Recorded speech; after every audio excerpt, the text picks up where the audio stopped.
Hey guys, I'm going to talk to you about my action research project. It is on math fluency, technology versus traditional approaches. Using technology in classroom teaching and learning has been a hot topic for the past few decades. Several studies have occurred to examine the way instructional practices promote learning and teaching with technology. Students today are growing up in a digital world. Most that I know receive cell phones at a young age, and they constantly have their iPods playing. Since many students are used to computers and are quite tech savvy at such a young age, it is important for teachers to incorporate technology into their lesson plans.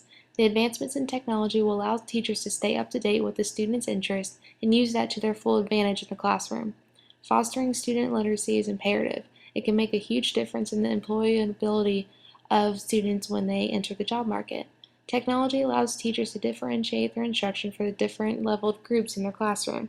With the help of several technology tools, I hope to explore the iPad and the educational applications that it has to offer.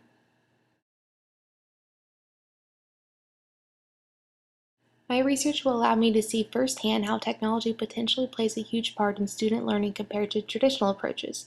Fluency is the area that will be measured using timed tests. Students will use iPad math applications for half of the study and small group instruction with counters and touch math the other half. By the end of the study, my research will see the results of the technology versus traditional approaches for math. By observing and talking to the students, I will answer the following research questions. What is the most effective way to teach addition and subtraction for students based on ability level? And how well do iPads allow for differentiated instruction? For many years, educators have used computer technology as a valuable resource in the classroom. This tool allows teachers to meet the learning needs of the students. Technology is used for learning, assessments, curriculum, and professional development. There are several types of technology: interactive whiteboards or smartboards, iPads, iPhones, and iPods, computers, laptops, e-books, and recording microphones and software. iPads are Apple's latest invention, first hitting stores in April 2010. They are portable and have an incredible storage capacity. iPads are a combination of computers, games, and books all into one handheld device. In classrooms, teachers need to use technology as a tool to help enhance the lesson and make it more enjoyable and interactive for the students. Mobile technology and future developments are and will be a huge part of the students' lives and academic experiences. This advanced technology will impact the way students learn and how they access information. Their view of learning, communicating, and interacting will be very different from that of their educators. Keeping student engagement during independent seat work can be a tricky task. Computer-assisted instruction (CAI) is one way to increase participation and motivation. It provides immediate feedback and correct responses and shows the students how to correctly answer the questions. Therefore, the students are less likely to practice wrong skills. Teachers can differentiate their instruction using iPads in the classroom. Students can work on learning modules that they are stronger in to keep growing. Also, students will work in learning modules in which they are weaker in to further develop these skills.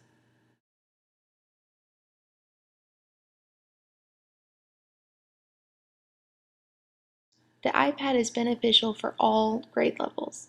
It has proven to be a useful tool for elementary school teachers too. iPads allow children to explore independently. The device's applications are very intuitive, so it lets the students work with little adult intervention. iPads also give the students control over their experience.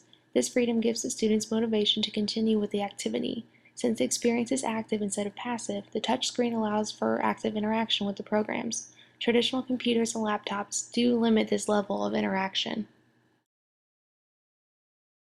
After observing the class so far this year in mathematics, I have narrowed down the students I will use in the study to 6. 2 students above level, 2 on level, and 2 below level. The 3 different levels will allow me to see how the math applications affect different leveled students. I considered their current math grade in the first grade when making the decision for the participants. Every week, I will meet with the students in small groups. At the beginning of the study, the students will take a pretest to determine their starting point for the iPad math applications. From there, we will get together 3 times a week. Half of the students will independently complete iPad math applications, while the other half is working with me using counters and touch math. Halfway through the study, the groups will switch. Throughout the study, I will use a checklist for my observation instrument. The checklist will keep track of the student engagement and end result show me their interest level.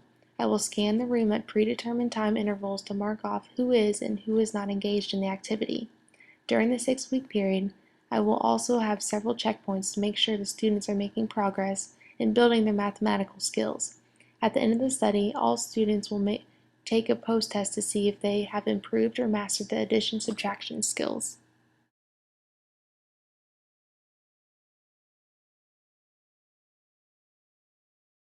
I will be using both qualitative and quantitative methods for the study.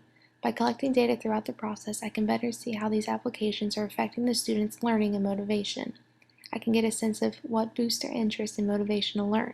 Hopefully by the end of the process, I will answer the research questions, but more importantly, help these students succeed. Great results in student learning should come about the next few years with the use of technology and tools. Technology allows teachers to find ways to make learning fun, interactive, and productive. Using technology in the classroom is only effective when teachers know how to use the tools and applications properly. Without the correct training, the students will not be able to use the tools for learning. Meaningful learning with technology will result in students reaching their greatest academic potential.